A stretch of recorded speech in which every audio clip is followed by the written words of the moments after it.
Okay, thank you. My name is Joe McWilliam. I've got a very varied background. Went deep sea on all sorts of ships, ended up in the North Sea in the early 80s on rigs and floating production things, and eventually ended up out in Southeast Asia, towed a rig out in 1994. And kind of stayed here with the Die Home project and went to Indonesia with an FPSO and ended up with Halim Marine on diving ships. Currently attending the wake on Halim Marine as it goes out of business, which is not happening very quick because nobody wants to buy anything. So anyway, about 2 years ago, I picked up on this eCMID as it was then, and got quite interested in it in the early days when it was being accreditation was starting, and kind of took it from there and more or less developed with the new system as it progressed. So today I'm going to one of the things that's in the training that's come up is a lot of the people that come to the training seem to be very vague about, some are very good, some are very vague about what they know about ISM, which initially surprised me. And we even had people who didn't know what it was, which was kind of scary. And some of the ones that didn't know what it was, they'd never seen it. So I raised this with the Institute and some discussions about it. Anyway, this came along, so I was asked to come and talk about ISM and how it interfaces sort of with eCMID. I'll keep it as interesting as I can. I'm not a great manufacturer of these presentations, I'm afraid, so bear with me. So it's not working, is it? This one? Yes. What's happening? I don't know, Joe. As I said, I'm not a great one with these things. No, it's not your fault.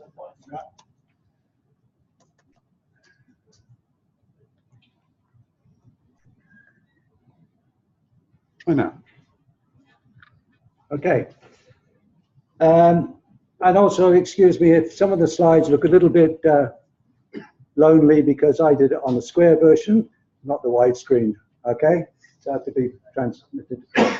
So we'll get on. First of all, do a little bit of history, brighten it up a bit. ISM shouldn't just be taken in isolation as ISM code. There is a whole mass of stuff in there. And ISM is a sort of embodiment of what had been going on before, and some of it has gone on since. So we start out a little history lesson. Okay, hang on this. Many of the codes and regulations apply to the industry. Sadly, they usually arise from a disaster, which usually results in loss of life. It's a fact. And that's the way we learn, I suppose. So, for instance, this one here, ship sinking, and going right back to the beginning almost of the modern era, ships were being lost long before that, of course. Overloading of ships. Now, this goes back a long time. What was going on in the 19th century, in the 1800s, and long before that, and ships were being overloaded. Greed of the ship owners. But this man came along, and we know who he is. That's Samuel Plimsoll, yeah? British Member of Parliament. He described ships in those days as coffin ships. Maybe there's still some around. Okay, because they were so overloaded. In 1876, he managed to get through Parliament the Unseaworthy Ship Act through the British Parliament. Unfortunately, it didn't actually prescribe how ships were to paint the load line, where the owners were to put it. And it was reported at the time that some of them actually painted it on the funnel. Okay, yeah, it just shows the sort of disrespect that the owners had for the seafarers of the age. And it was costing lives. Okay, so he got it through, and we all know what it is today in varying forms depending on your class society. This is Lloyd's. But it wasn't until 1890 that he managed to get the Board of Trade to apply it properly. And so that was the first major piece of legislation of the modern era that was born, which ultimately became the International Convention on Load Line, which we all know. You'll see later on where this ties into ISM. And for his good work, he had a statue raised to him on the Victoria Embankment, and he became known as the sailor's friend. He was not a popular member of Parliament because most of the members of Parliament were involved with ship owners, and he actually got thrown out on a couple of occasions. However, we did eventually get what we got today. So that was full marks to Mr. Plimsoll. One of the early major accident events, and you've probably all seen the movie, I haven't got the music, was this one, the Titanic. I guess you've probably all seen the movie. Good as it was. So the Titanic was a notable milestone in the whole business. Flag UK, although some Americans actually believe it was an American ship, so we don't argue, we just let them believe it's an American ship. Okay.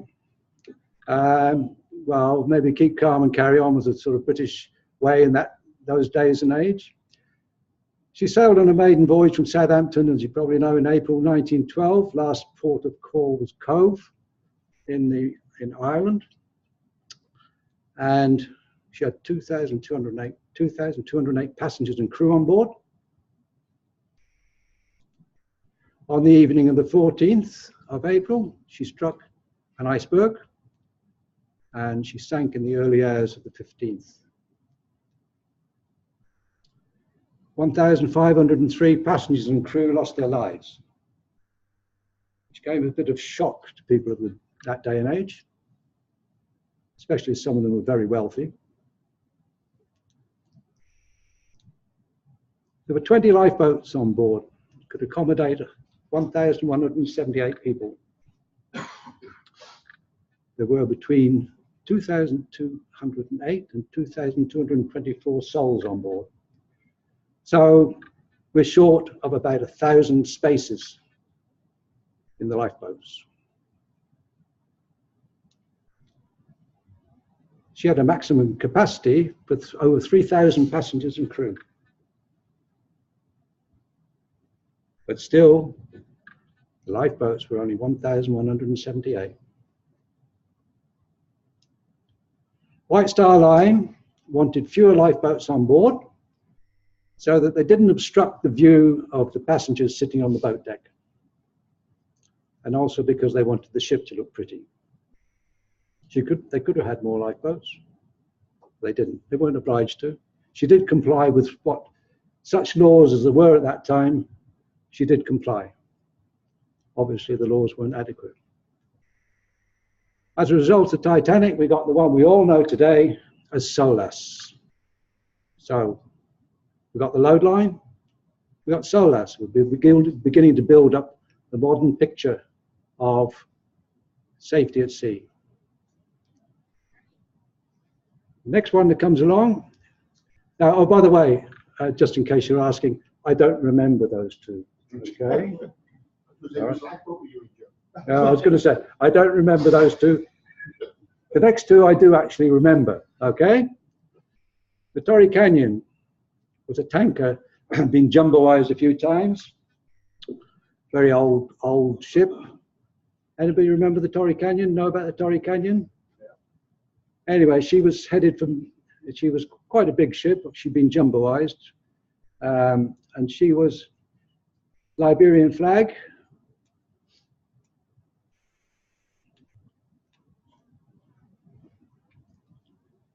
Sailed from Mina. Actually, it was Mina in those days. It was changed to Mina Alex later, okay, which I didn't know. On the 19th of February 1968, bound for Milford Haven in South Wales. Had a full cargo of crude oil, about 119,000 tons. On the 18th of March, the Torrey Canyon ran aground on Pollard's Rock on the Seven Stones Reef at the bottom corner of England. Okay, that's where it was for your geography lesson. She lost all her cargo. At the time, there was no real idea of what to do with it.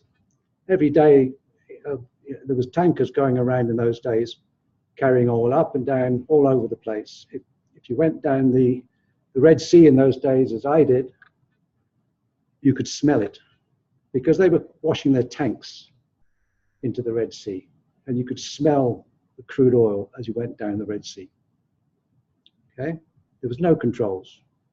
It was inevitable that eventually one of these ships was going to have a serious accident. It was bound to happen.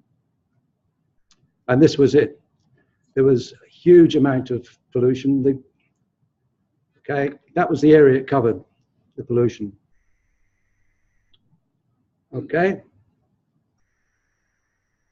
The crew were all saved. There was one loss of life. It was a member of the salvage team that tried to get her off the rocks, a Dutchman, I believe. He was killed during that operation. But other than that, the crew got off. And it wasn't just in the environment, and even today, people don't really understand if you damage the environment, there is an economic down. You lose money. People don't knit the two together. In this case, tourism was damaged, the fishing industry was damaged, and although there was no loss of life, this is all a bit sad. All these little guys didn't do too well. All right. So that was a Torrey Canyon. The UK government did fly Buccaneer, which was state-of-the-art jets in those days, from our Naval Air Station Lossiemouth in northern Scotland with napalm to try and burn it. And they bombed it with little success, actually, which didn't give you a lot of confidence in the Fleet Air Arm at the time, because they had great difficulty making it burn. And it wasn't going to work anyway. But they did try that. In the end, they lost all the oil, and some of it's still around on the Channel Islands to this day. Anyway, as a result of the Torrey Canyon, another long overdue piece of legislation came into effect, Markel. Okay, so now we have load line, we have SOLAS, we've got Markel. So it's getting better, providing people do what they're supposed to do. So the next one is directly involved with ISM, the Herald of Free Enterprise. Now, how many people remember that one or know about that one? Okay. This was the Herald of Free Enterprise. Roll on, roll off, passenger car ferry, nearly 8,000 tons. UK flag again. Don't want you to think we're all bad in the UK, we're not, but we had our share of disasters. Sailed from Zeebrugge bound for Dover on the night of the 6th of March, 1987. 459 passengers, 80 crew.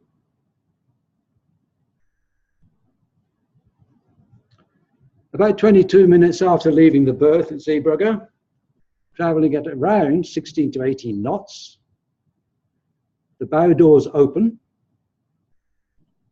the Herald of Free Enterprise car decks flooded, the vessel rolled over onto her side and came to rest on a sandbank just outside the port.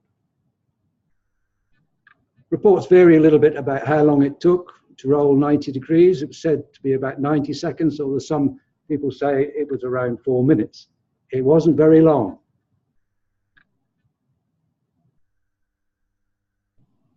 And there she is. I remember this one well. I was at home and I saw most of this happening on television. 193 passengers and crew lost their lives.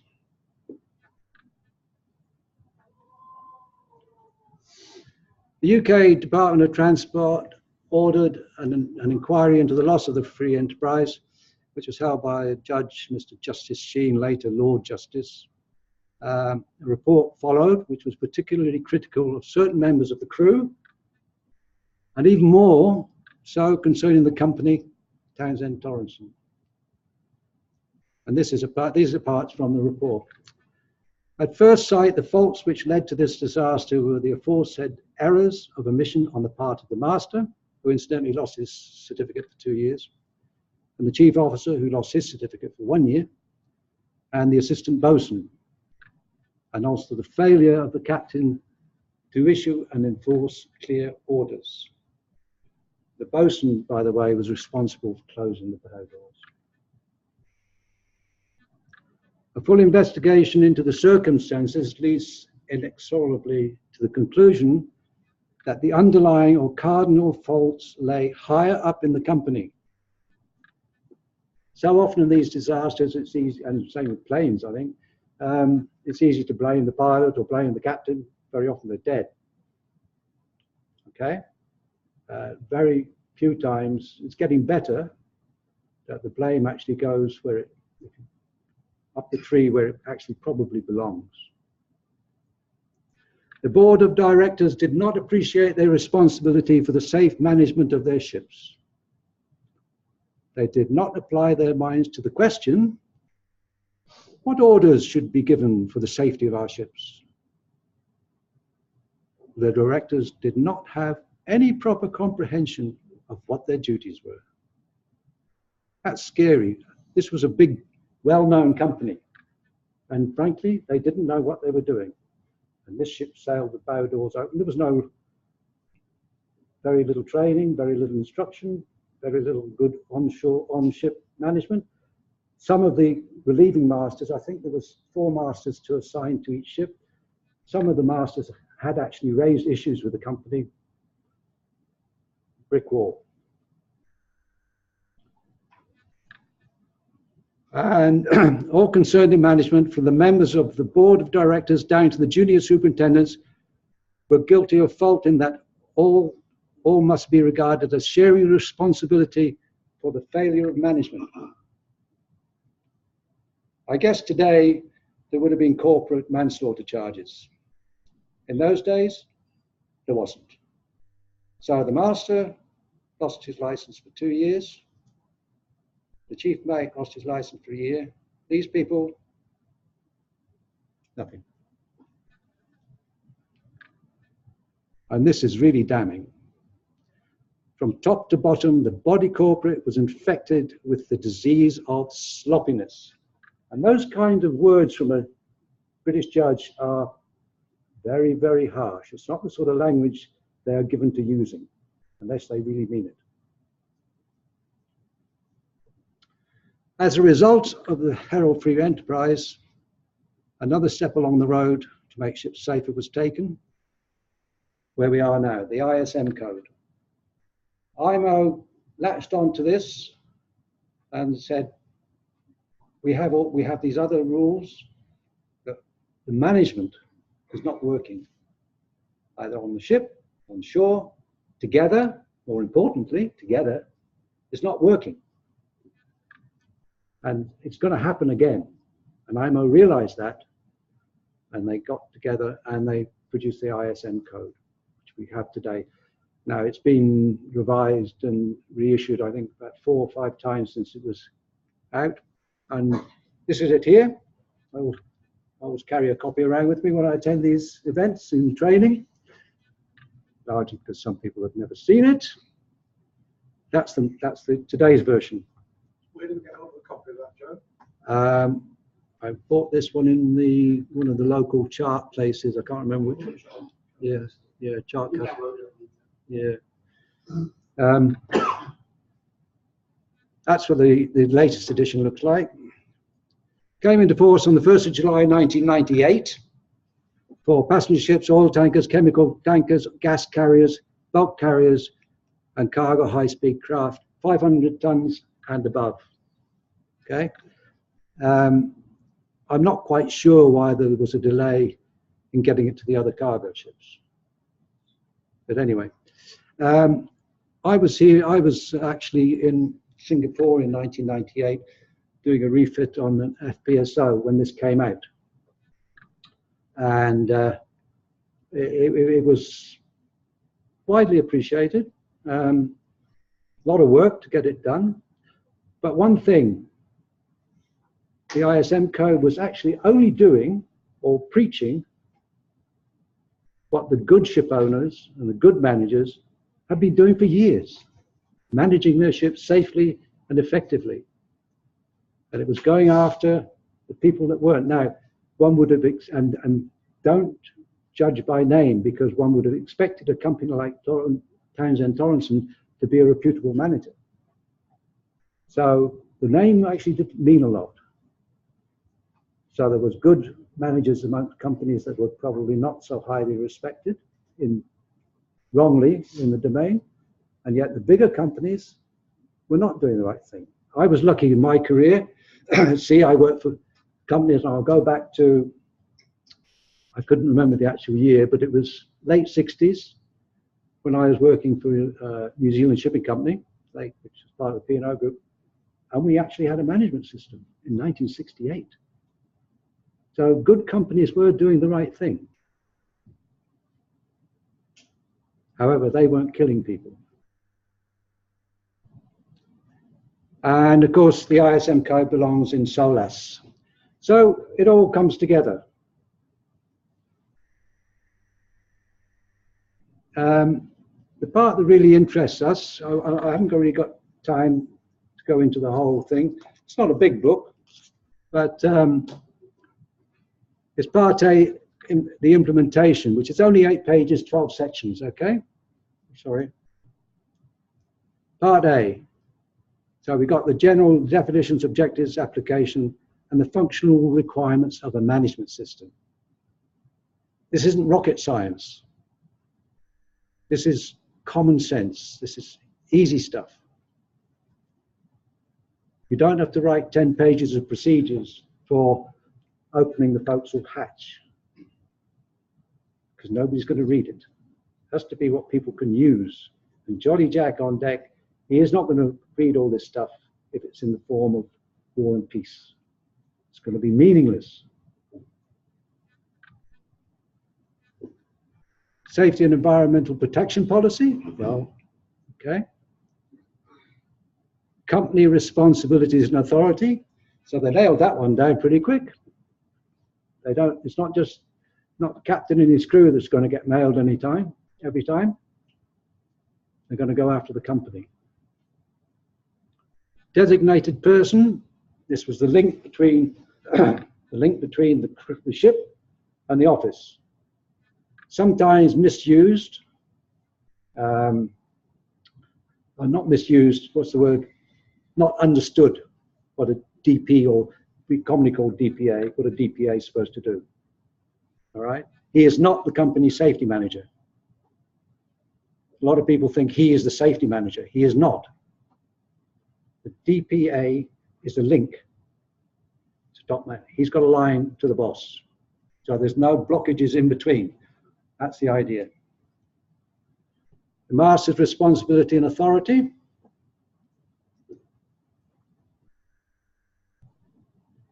Resources and personnel, make sure they've got enough materials and people to do everything. Shipboard operations. So we're going to have procedures how to do things to make them safe. Emergency preparedness. Reports and analysis on non-conformities, accidents, and hazardous occurrences. Maintenance of the ship and equipment. Documentation. Company verification, review, and evaluation. That's not a lot of stuff, really, is it? It's very, very simple stuff. But for the purposes of this presentation, and well, we did have time constraints, but I'm told I've got a lot more time to talk. And this part probably says it all, okay? The objectives of the code are to ensure safety at sea, prevention of human injury or loss of life, avoidance of damage to the environment, in particular to the marine environment and property. Okay? So, 3 bells ring loud and clear, don't they? Okay? So this brings it all together on how we should be managing our ships. The safety management objectives of the company should Interalia, everybody know what that means? It's a sort of legal term. I had to look it up. I thought I knew. It means amongst other things. So it's not narrow, it's wide. Provide for safe practices in ship operation and a safe working environment, which they didn't have on the Herald of Free Enterprise. How could they possibly sail with the bow doors open and traveling at 18 knots in the North Sea? You've got to have your marbles loose. As it turns out, the assistant boatswain who's supposed to shut the doors was sleeping.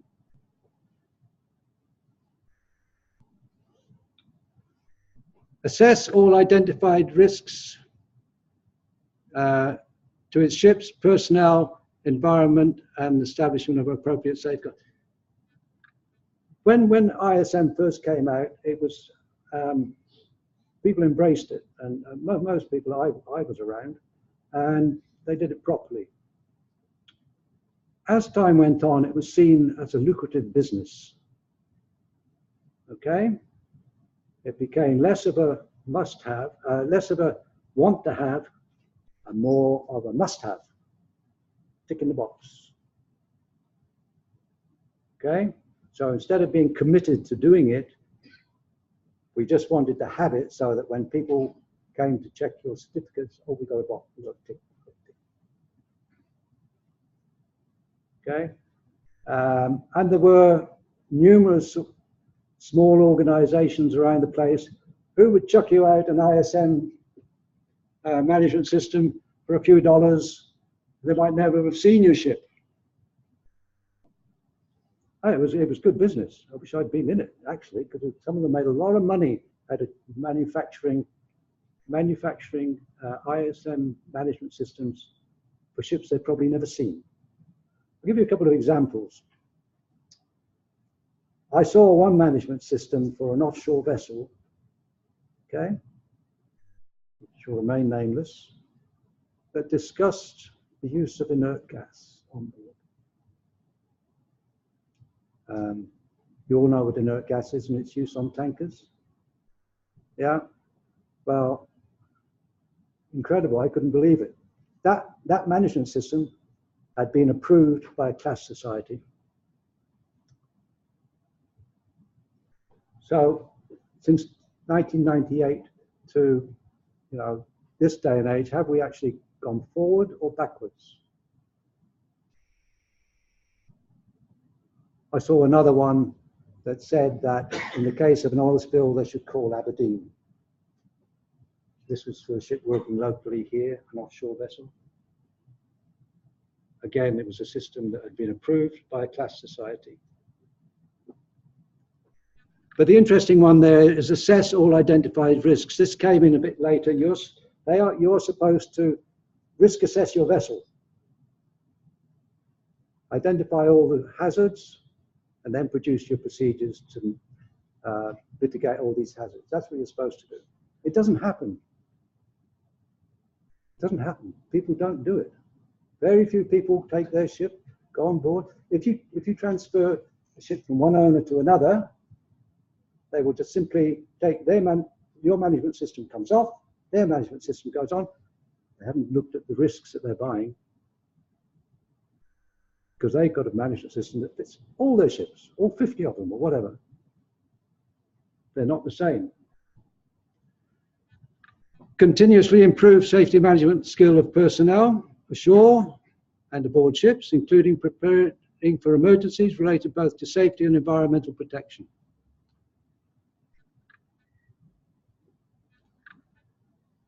The safety management system should ensure compliance with mandatory rules and regulations. So we've now said, yes, we're going to comply with Markel, we're going to comply with SOLAS, which you have to do anyway. Okay, and the other ones, STCW and a few others. So it binds it together. So it's not just a question of getting a certificate and doing that. How do you do it? You know, how do you have your oil spill kit? All right, we've got a kit there. Opened it up. Oh, yeah, 3 buckets, 2 spades, and a bucket of sand. Yeah, but how do your crew deal with this oil spill that's scudding around your deck and headed for the sea? Well, let's throw sand on it. Okay, and then what do you do with the sand? So what it's saying is, you have to have this stuff in place. So it's not a tick in the box. You've got to do it. That applicable codes, guidelines, and standards recommended by the organization, administrations, classification societies, and maritime industry organizations are taken into account. So maritime industry organizations, I'd like to include IMCA in that. There's a lot of safety stuff in IMCA for our vessels. All right, so that should be taken into account. Most of the stuff, if you go to the bottom of that page, is IMO stuff, I have to say, a lot of it. All right.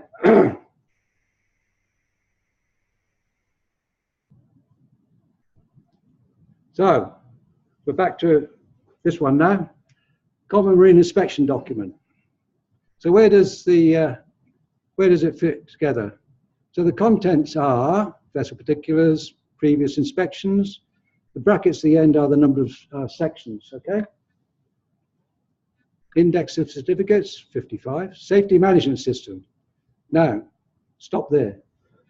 Are we thinking that this applies to section 5 and nothing else? Wrong. Health and safety environment. Security. Crew management. Crew qualifications. Life-saving appliances. Firefighting appliances. Pollution prevention. General appearance. Bridge navigation and communications equipment. Machinery space. Mooring, towing, and lifting equipment. Construction and stability. So if an AVI thinks that the only one that matters is number 5, the safety management system is the only part that's ISM, wrong. ISM embraces it all right? Because remember what it says? All applicable codes and all that. So I do have a little bit of surprise when I've got some potential AVIs sitting in front of me, and you ask them if they've seen it, and they say they've never seen it. It's a bit disconcerting, but it's happened. I promise you it's happened. And it happens nearly every course I take. Anybody going tomorrow? Anybody going tomorrow? Anybody for training tomorrow?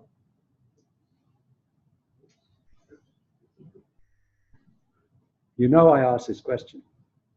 Right.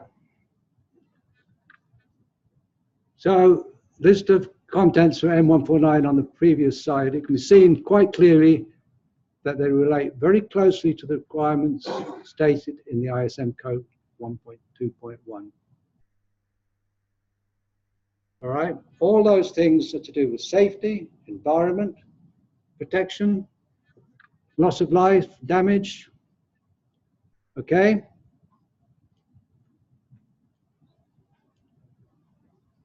Turning to the eCMID, I've got to get this E in there. eCMID itself. The eCMID inspection and audit process is not undertaken to assess a vessel's suitability, as we've already said.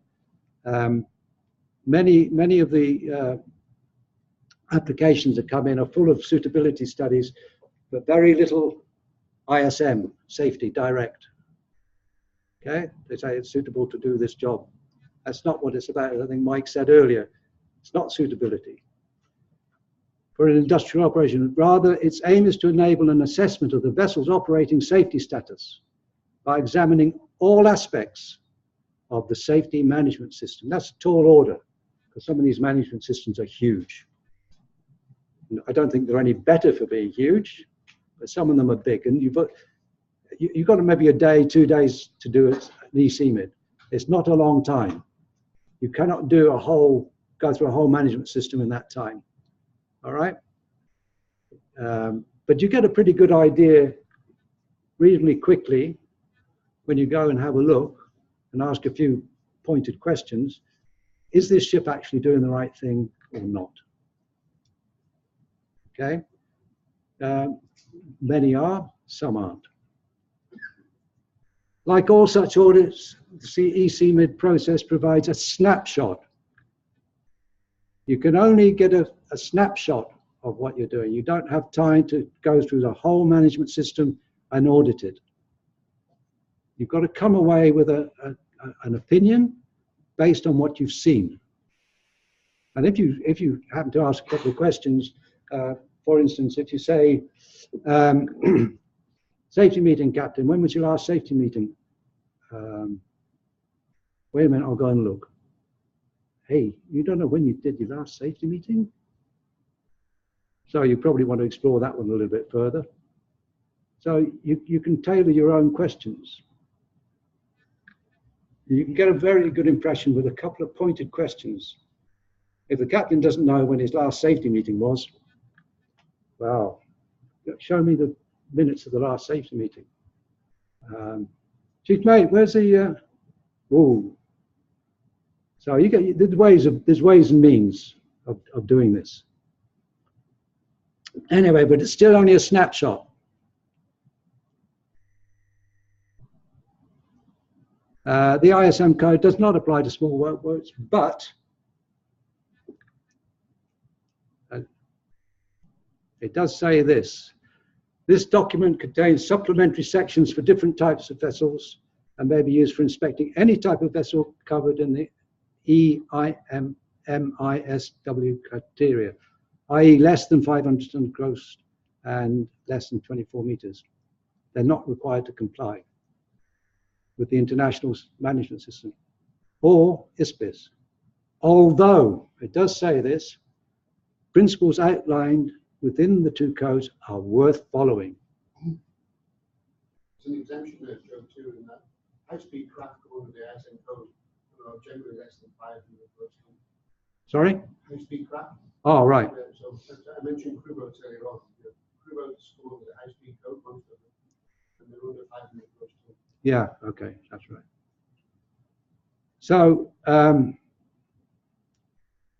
you do your best. So what have we got? We got an ISM code, which has started out well. I fear that unless people like us push it along in CMID and apply it as best we can and preach the gospel, as it were, it is rapidly becoming a tick in the box. People, even class surveyors, don't have time to audit when they're doing their annual audits and that, a whole ISM management system. But one feels, to be honest, that the ones I've mentioned, where they're talking about inert gas on an offshore vessel, that when that was approved by that particular class society, I just felt that they should have picked that up and looked deeper, because that particular management system was not designed for an offshore vessel. It just wasn't. So what good was it to the crew? Practically nothing. Well, if you're a cynical person, you would say that you're taking the legality or the responsibility, the legal responsibility for the safety of the people out of the company and putting it back onto the ship. Sorry? If you're a cynical person, you would say that the whole ISM system is a way of taking responsibility away again from the management company and putting it onto the ship. That's right. So, you don't do these forms, if you don't do this, then you can be decriminalised. That's right. So nothing has changed. Actually, nothing has changed. We've gone the full circle. Samuel Clinton. We've gone the full circle, and it will always be that way. Yeah. It's up to us to fight against Well, it. it's up to us. It's up to us. It's up, and I've worked with captains who have complained bitterly Me too. about not about their management system, about the lack of when they say, "Hey, this is wrong." We now do one of the procedures that gets ignored a lot is management of change. All right, it's really a critical procedure that Most people don't know what it is. you're right. It's a critical procedure that most people don't pay much attention to. You know, we just change it. It's going to work better this way. They don't say, yeah, but do we need to train people to make it work differently? Do we need to re-risk assess it? In most cases, you do. Okay. Classic case was one in the North Sea, where the helicopter deck on a semi was designed for a Super Puma. Okay. That's maximum. And that's what they always got, was a Super Puma. Okay. One fine day, they sent one of the smaller ones, which I think was a Sikorsky 76. Sikorsky 76. Okay.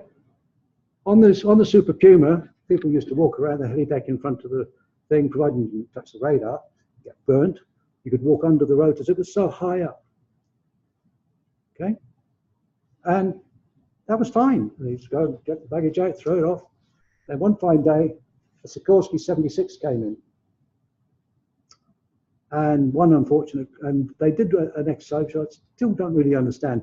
It was a bit windy, apparently, and the pilot powers it down. Anybody understand that? It's like in reverse thrust. Yeah, anyway, he powers it down to hold it in this wind. I think it's stopped for fuel or so. It wasn't a regular visitor. Unfortunately, a guy walked around the front of a Sikorsky 76 and he didn't get to the other side because his head was gone. Now, nobody risk assessed it. It wasn't, the procedures were only for a Super Puma. There was no catering for a different helicopter. We get Super Pumas, that's it. One guy dead, and a lot of blood and brains to hose off the heli deck.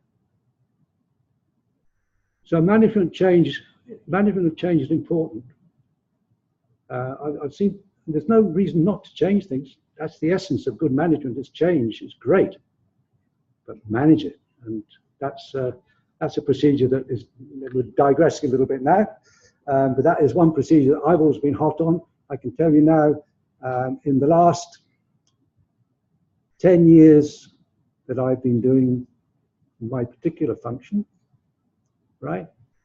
Not quite actually. I did marine pure earlier, but from safety, I think it was about 8-9 years. All right? I wrote the management of change procedure. Do you know how many times I've had one come in? Because on the thing I had check class, check drawings, check training, check this, check. But I wrote it. Do you know how many I had? Any guesses? 4. Don't ignore it. But what I'm saying is getting back to the ISM, great, but it's got to be done. And you've got to preach it, you know, and when we go on board, we shouldn't be, I'm digressing a little bit now, most masters are on side. I really believe that. Most masters are on side because their neck is on the line.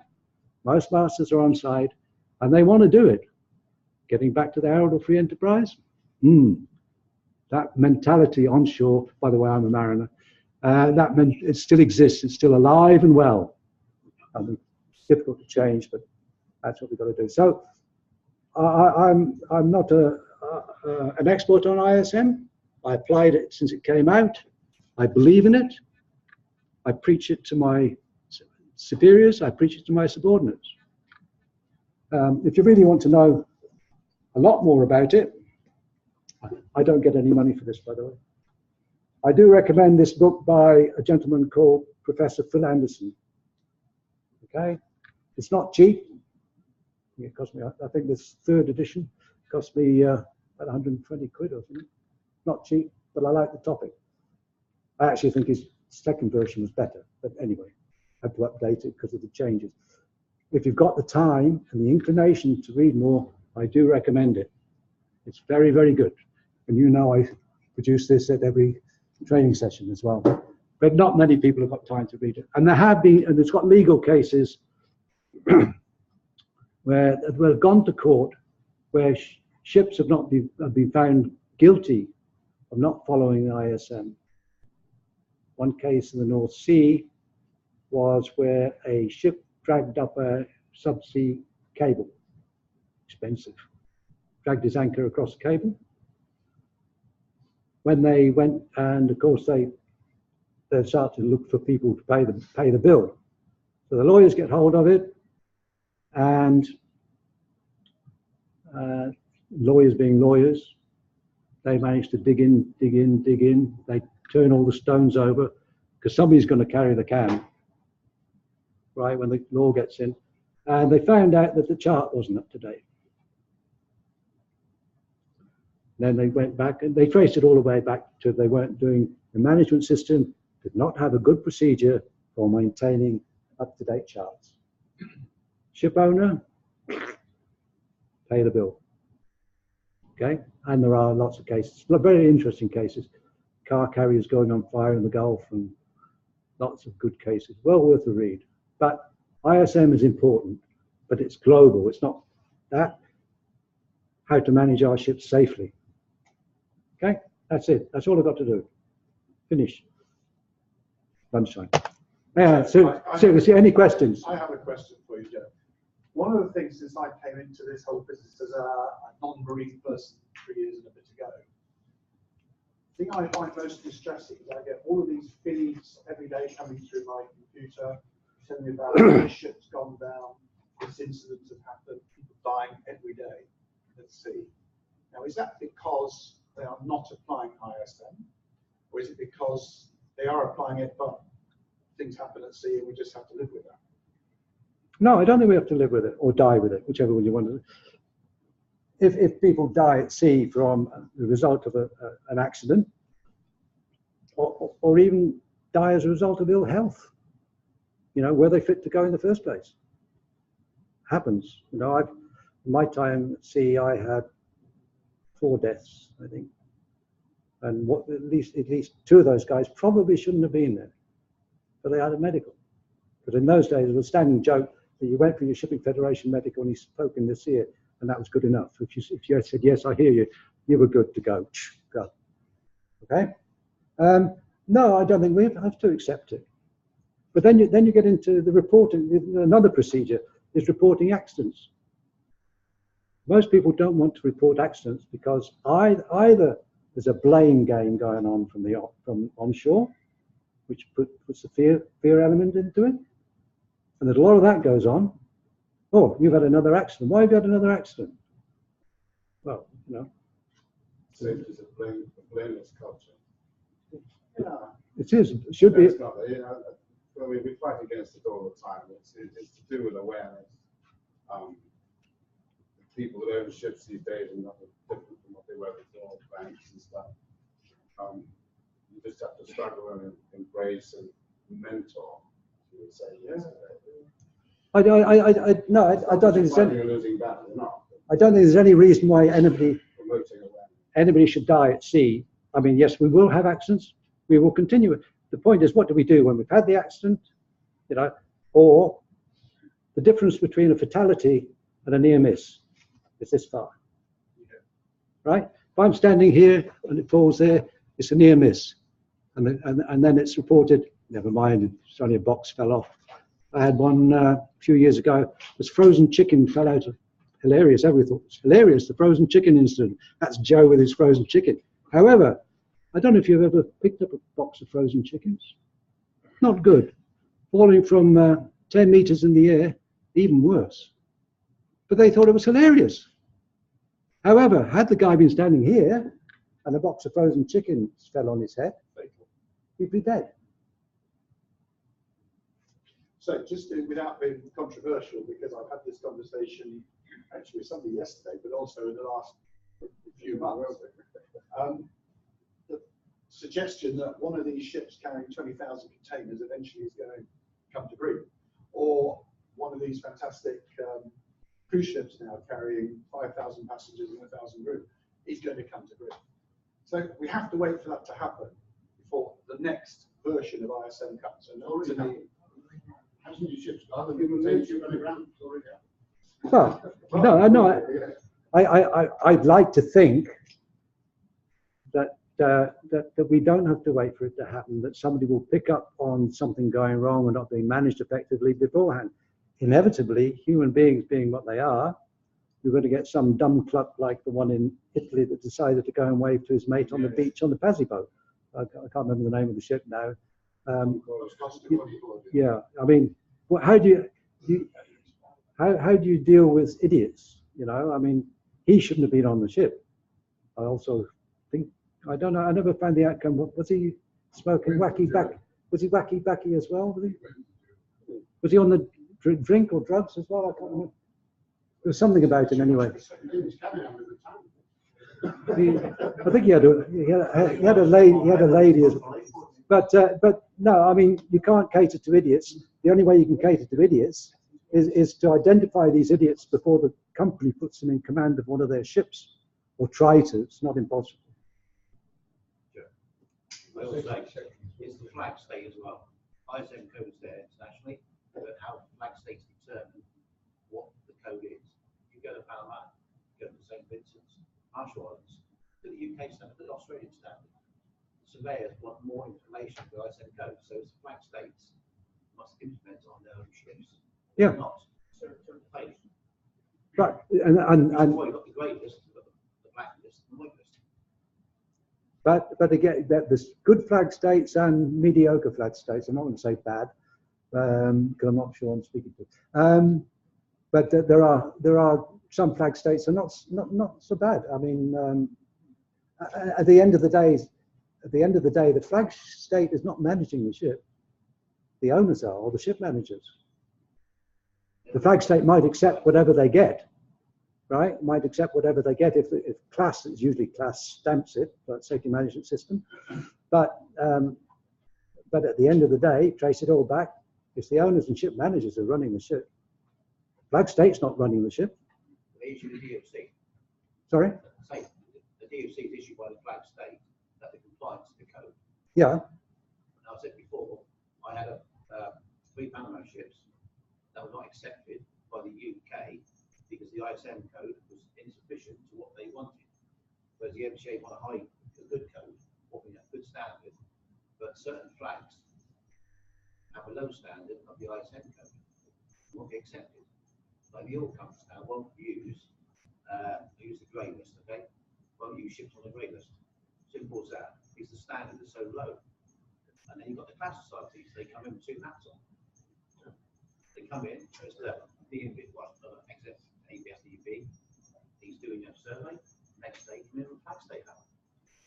There's a conflict of interest in various ways. Well, but the flag states are responsible for issuing a DOC, which your ISM code been accepted to the level of the But that, it wasn't always like that. That was a cost-cutting exercise, wasn't it? Years and years ago. I mean, it used to be the class and Department of Trade in UK in my day were actually originally doing the same thing, but there was different surveyors doing it, going back, you know, before Noah's Ark, no, after Noah's Ark. But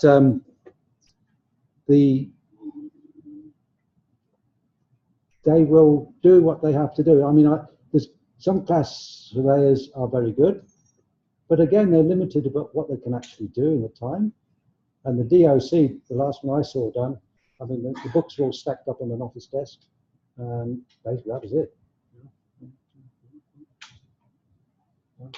And it was like, same with one of my favorites is the garbage management plan. You know, it's something, it's a great idea, especially when all this stuff we're getting now about 2050, there'll be more, the weight of plastic in the oceans will be heavier than the fish. But you know, I actually believe most mariners, or the ones I've met, conform rigidly, do very well. Okay, but when they get to the beach, what do they do with their rubbish? Right? There's no, they haven't gone as far as making people do something to dispose of it onshore. It's a long way to go. Our ships in Loyang, religiously, and if they don't do it, they get nailed. On one of my inspections, they religiously separate their plastic, their food waste, their or paper and everything. You've got lots of bins. What do they do next? Do you know? They take it all up to the jetty, the skip there, all goes in the same skip. That's it. So, you know, these guys said, Joe, why the hell should we do this? You know, what would you say to these? You said, we're doing our part. What's everybody else doing? That's what happens. And if you ask certain people in Loyang, what do you do with it next? You don't. I've never had an answer yet. What they actually do with it. But I mean, they've stopped separating it from being incinerated. Used to go to landfill and be separated. Now it's all incinerated. That's why they put it all in the one. But incinerating is not the answer either, because incinerating pollutes the atmosphere.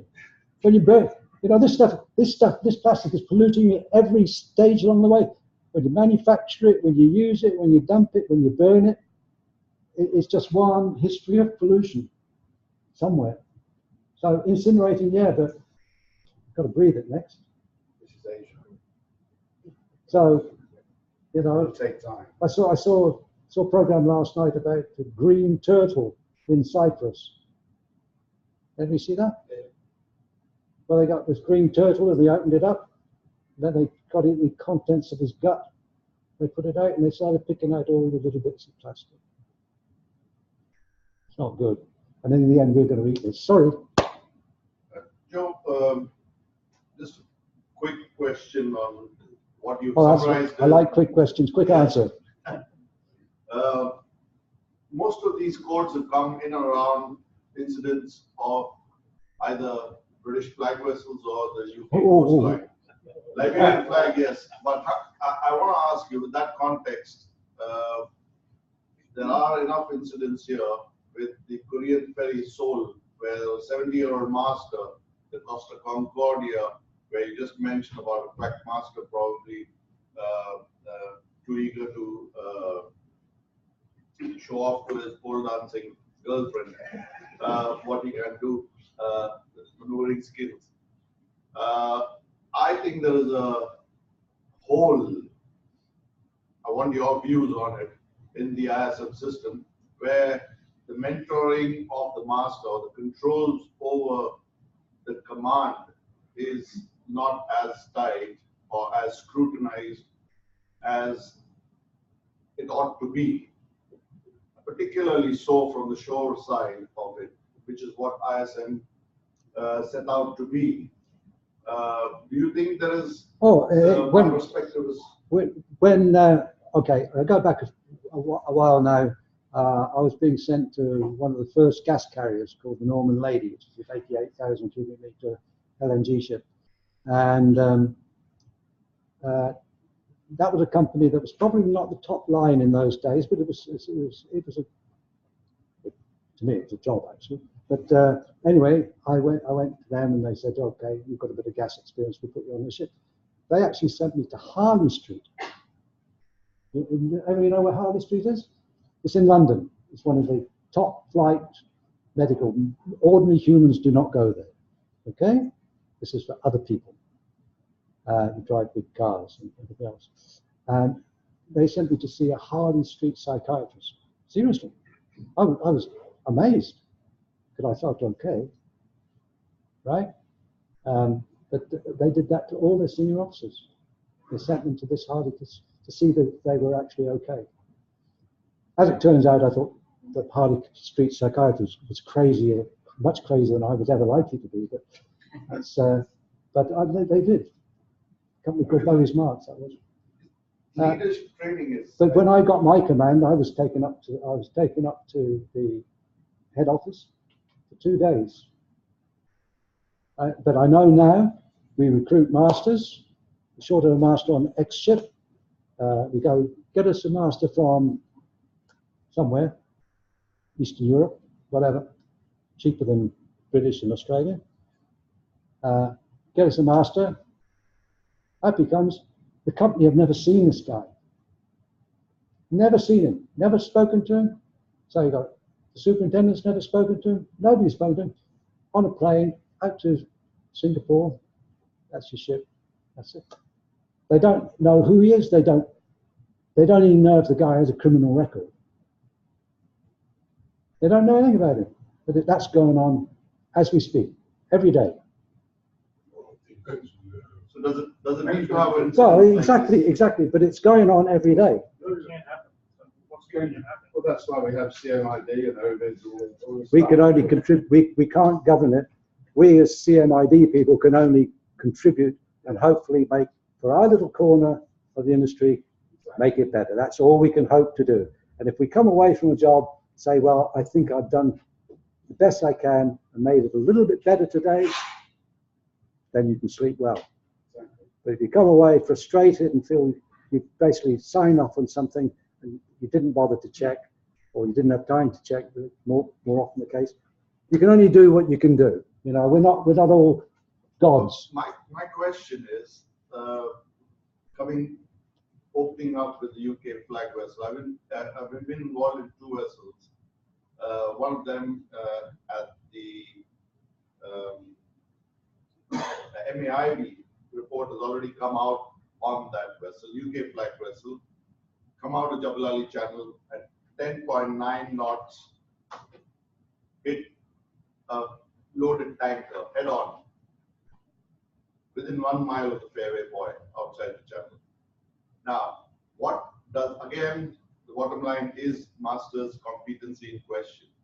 The pilot gets over 2 buoys away and 1 mile into the channel, he hits something as big as a tanker. Is the industry reactive towards putting codes in place? And what do you think, talking of the past history of how these codes have come in place? And there have been a series of things, of incidents, which I told you about the Costa, the Seoul ferry, the Ever Smart. It's up in public domain. If anybody wants to read it, it's Ever Smart British, like London registered vessel at 10.9 hitting the Alexandra 1. There's another one which we're dealing in, and it's still ongoing, so I won't mention the name. Grounded off the UAE coastline. There is from frame 108 to 116, entire bottom is ripped open. Again, mainland UK registered vessel. Now, what I'm saying is, there is a serious lapse, and I can tell you from claims, I'm an accident investigating person who's been practicing for 14 years now, that there is a clear master's competency question mark that is coming in more and more. And looking at what the industry has been going through for the last few years and how the junior officers are being promoted at the speed at which they're promoted, this problem is only going to escalate before there are more lives lost or more oil is spilled. What, in your opinion, or who, in your opinion, needs to talk about this? Is it to be talked at the IMO? Do the flag states need to address it more? Do we need to talk to the Ship Owners Association or IMCA?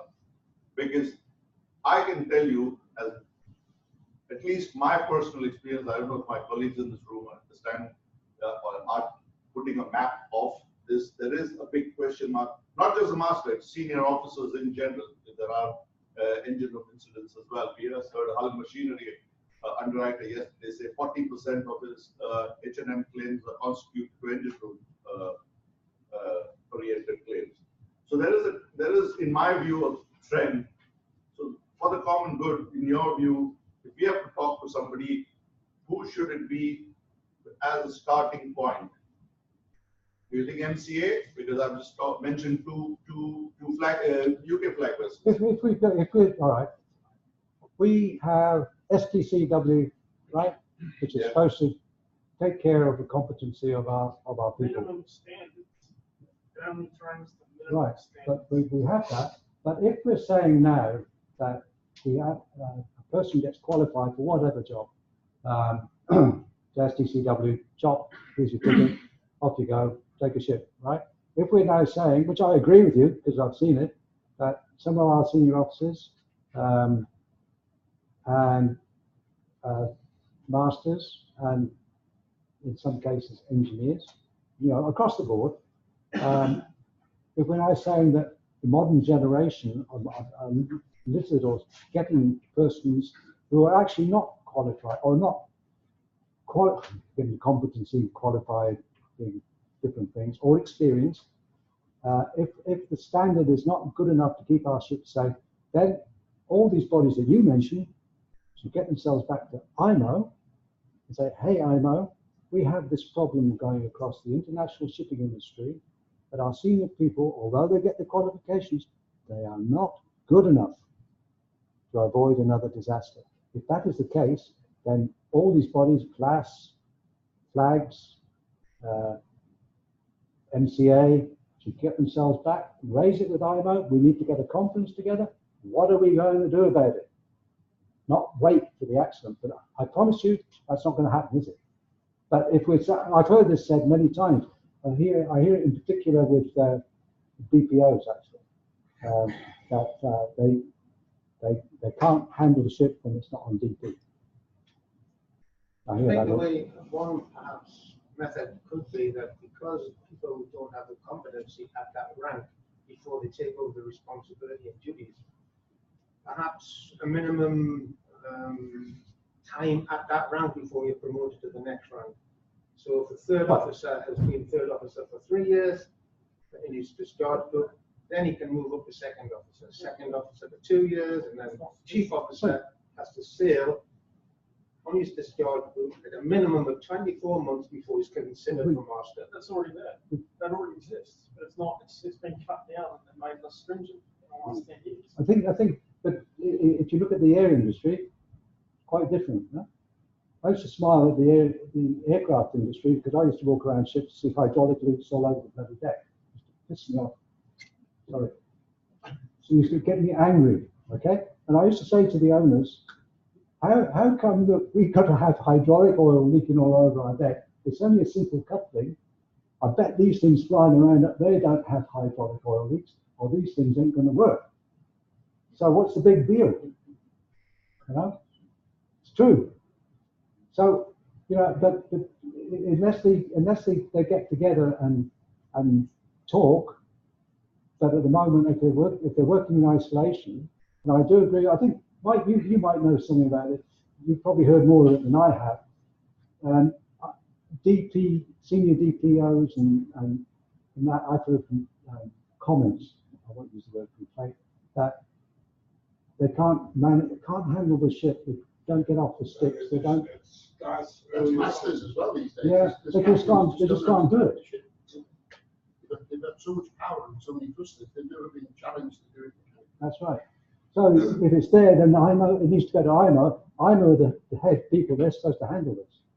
But it'll take 10 years before it gets back to us. That's the thing. I think that's the wrong approach, Joe, because as you know, to get anything for IMO, it takes it. Exactly. I mean, an operations manager, a company should know that these ships are being driven by competent people and experienced people. If you look at MERS supply persistence, it's in their manuals that their captains have to give stick time to their junior. Yeah, but you don't see much of that. But how do you get the client to do that? Like they won't give you the time to do it.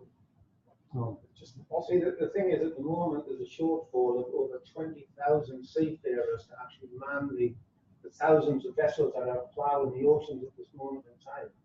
So all they'll do is they'll go to the lowest form of common denominator and get the cheapest crews they possibly can. Exactly That's why they go to China now. That's why they go to different countries like you know. Yeah. Okay. West Africa. We won't specify which countries. So explain what you see. It's only going to get worse. I think we're also in for structural change. I think if you look at the disruptive change that's going to happen in shipping in the next 10 years with semi-autonomous vessels, you'll never get autonomous vessels. Semi-autonomous vessels, you would dumb down competency, you would have operators just to look after active craft. Because if you take the human element out of shipping, 99% of it, you won't have an accident. collision I'm talking about. 99%, because that 1% act of God, you've got to have a human being there. So I think as time evolves, you will see a disruptive change in shipping. Right. The other thing is behavioural safety, which is not much talked about, but at the end of the day, human being is driven by behaviours, right? And they do strange things for no apparent reason. I'll tell you one incident, which is a competent officer, in ordinary terms, who stood at the radar and allowed his ship to hit a beacon in Malaysia. Consciously. Because he was looking in the radar, in front of him was a helideck with supports, right? And he didn't move away from the radar. And that support, okay, calm weather, clear night, no problem. That support was actually blocking out the light on the concrete beacon.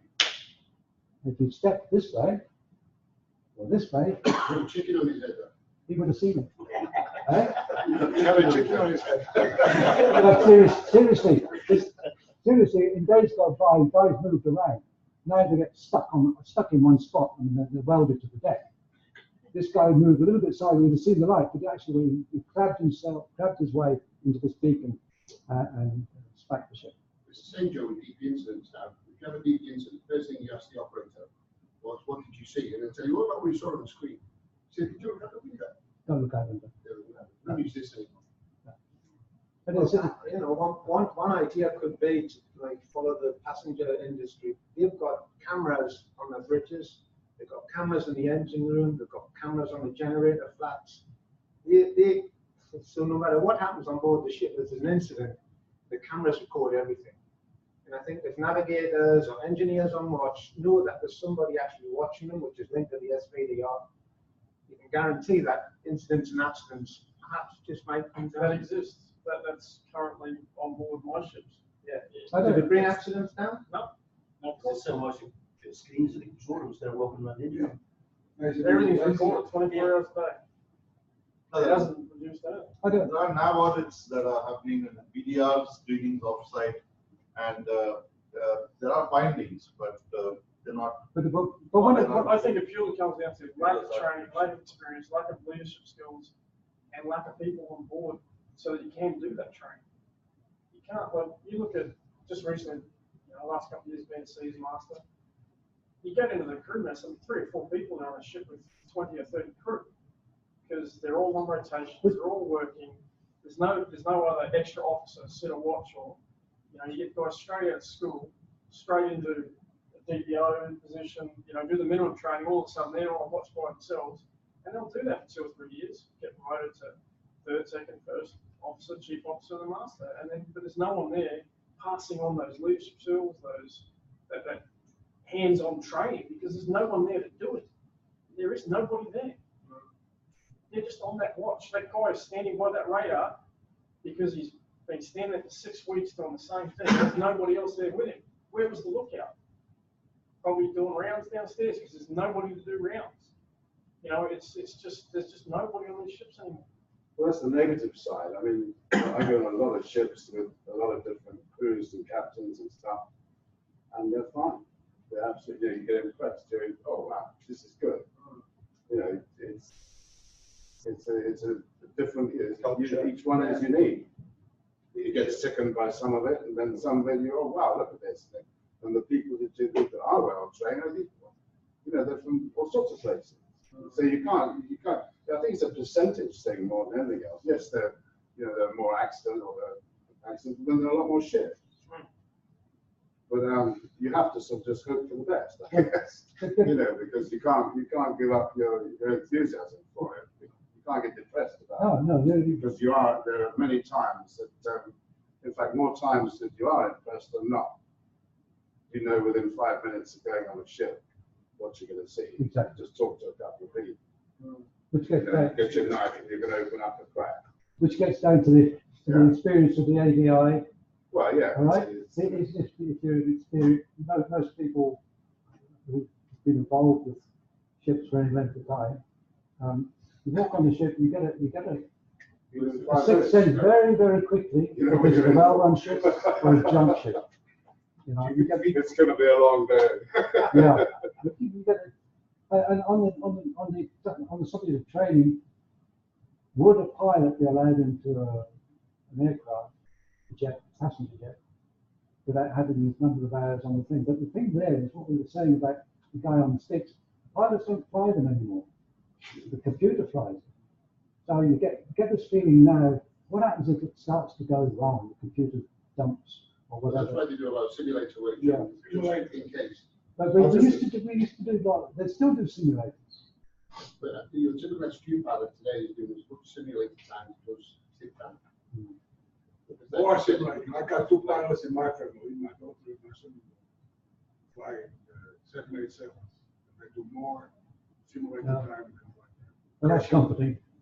I just learned something strange the other day. I mean, my friend is an oil field helicopter pilot, and he only takes his drug alcohol test once a year. And he's flying.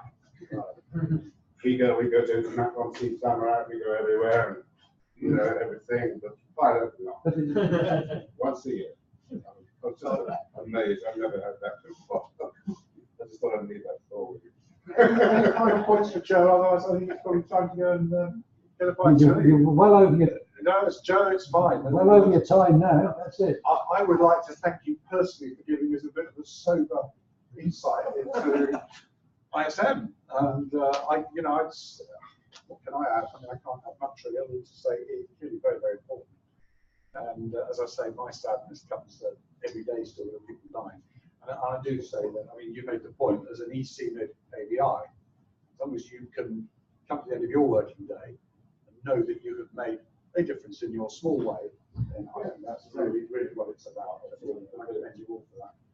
So, Joe, thank you very much indeed. Okay, good. Oh, certainly.